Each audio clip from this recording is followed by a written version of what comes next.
Assalamualaikum warahmatullahi wabarakatuh. Selamat datang kembali di channel YouTube saya, Silvi. Di video kali ini saya akan menjawab pertanyaan yang paling sering ditanyakan mengenai tapra PNS, khususnya bagi mereka yang belum mendapatkan pengembalian dana tapra, baik bagi peserta yang sudah tidak aktif karena pensiun maupun ahli warisnya. Jika sudah dilakukan update data seperti yang sudah saya jelaskan pada video saya sebelum-sebelumnya ini, dan masih juga dana tapra belum diterima, maka cara lain adalah kita harus membuat surat pernyataan yang isinya adalah permohonan kita sebagai peserta ataupun ahli warisnya untuk meminta pihak tapra segera melakukan pengembalian tabungan peserta yang sudah tidak aktif. Nah, di mana kita bisa mendapatkan format pernyataan tersebut? Selengkapnya akan saya bahas pada video ini ya. Seperti biasanya, bagi yang belum subscribe bisa klik subscribe-nya terlebih dahulu ya, serta aktifkan loncengnya agar dapat selalu mendapatkan notifikasi update terbaru dari channel ini. Bagi yang sudah subscribe, saya ucapkan terima kasih.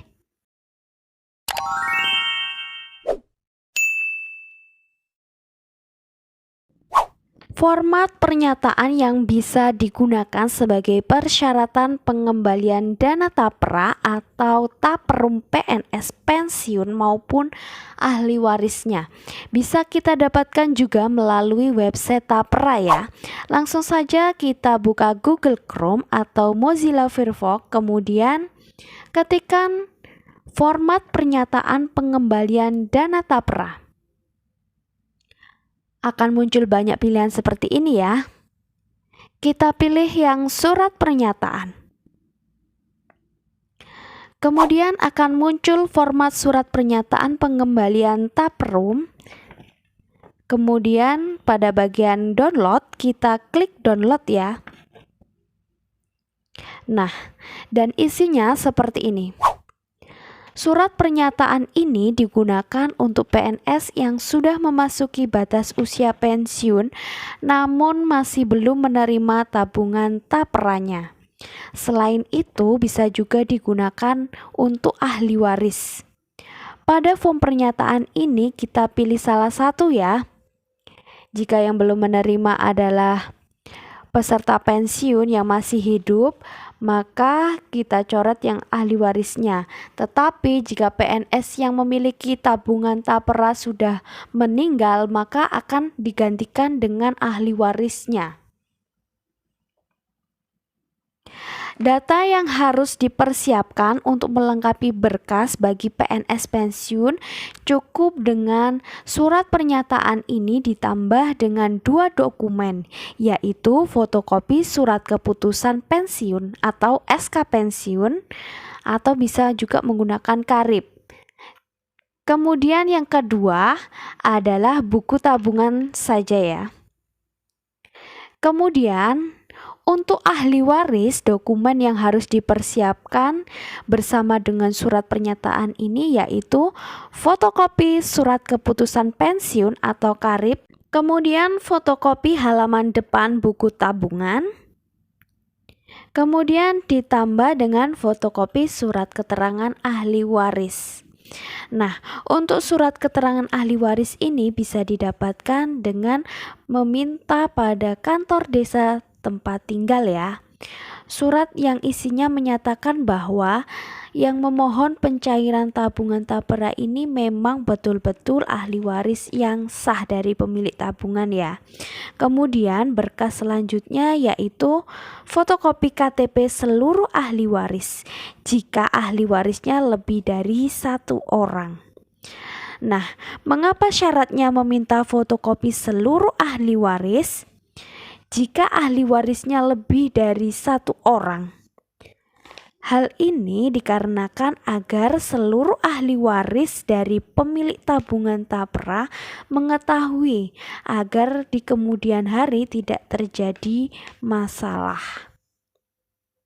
Kemudian berkas selanjutnya adalah asli surat kuasa yang ditandatangani oleh seluruh ahli waris, kemudian dilengkapi dengan materai 10.000, Ini jika ahli warisnya lebih dari satu orang ya. Misalnya saja nih, jika pensiun PNS meninggal kemudian belum mendapatkan pengembalian dana tabungan tapera, maka ahli warisnya yang berhak mengurus dan mendapatkan pengembalian tabungan tapera tersebut. Dalam hal ini, ahli warisnya jika masih memiliki suami atau istri, maka ahli warisnya cukup dengan data suami atau istrinya saja ya.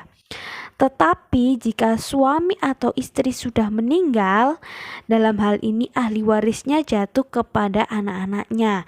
Maka anak-anaknya yang berhak mendapatkan pengembalian tabungan tapera ini. Jika memiliki anak lebih dari satu orang, maka seluruh anak berhak mengetahuinya dan harus menyertakan bukti berupa fotokopi KTP beserta dengan surat pernyataan bermaterai yang sudah saya sebutkan tadi ya. Bisa dipahami ya. Lalu, setelah berkas-berkas tersebut dilengkapi, selanjutnya bagaimana nih cara mengirimkannya? Berkas tersebut bisa dikirimkan ke alamat tapera. Ini ya alamat taperanya. Dengan terlebih dahulu menghubungi tapera melalui alamat call center ini ya. Atau bisa langsung datang ke Bank BRI cabang terdekat. Namun tidak semua Bank BRI bisa melayani proses pencairan yang melalui berkas manual seperti ini ya. Karena semuanya sudah serba online. Tetapi ini adalah jalan terakhir jika data kita, update kita secara online masih belum mendapatkan hasil, maka cara ini bisa kita lakukan ya. Tetapi sebelum mengirimkan berkas melalui tapera, sebaiknya ditanyakan terlebih dahulu ya ke Bank BRI cabang terdekat, apakah Bank BRI cabang terdekat itu bisa melayani proses pencairan tabungan tapera pada peserta pensiun atau tidak bisa ya. Jika Bank BRI terdekat tidak bisa, barulah kita mengurus dengan mengirimkan berkas melalui kantor pusat tapera. Jika melalui Bank BRI cabang terdekat bisa melayani, maka berkas ini kita setorkan ke Bank BRI saja ya, agar nanti pihak bank yang akan meneruskan ke proses pencairan tapera. Jika bank tidak bisa melayani, maka berkas-berkas yang sudah kita persiapkan ini kita kirimkan ke kantor pusat tapera agar bisa segera diproses pengembalian tabungan oleh peserta tapera yang sudah tidak aktif maupun untuk ahli warisnya. Oke, sekian dulu penjelasan video saya mengenai pencairan dana tapera PNS pensiun maupun ahli warisnya yang belum mendapatkan pengembalian dana tabungan tersebut. Semoga bermanfaat. Jika ada pertanyaan, tulis di kolom komentar ya. Jangan lupa simak juga penjelasan video tapera saya yang lainnya. Siapa tahu pertanyaan yang ingin ditanyakan sudah terjawab di video saya sebelumnya ya. Sampai bertemu di video selanjutnya. Terima kasih.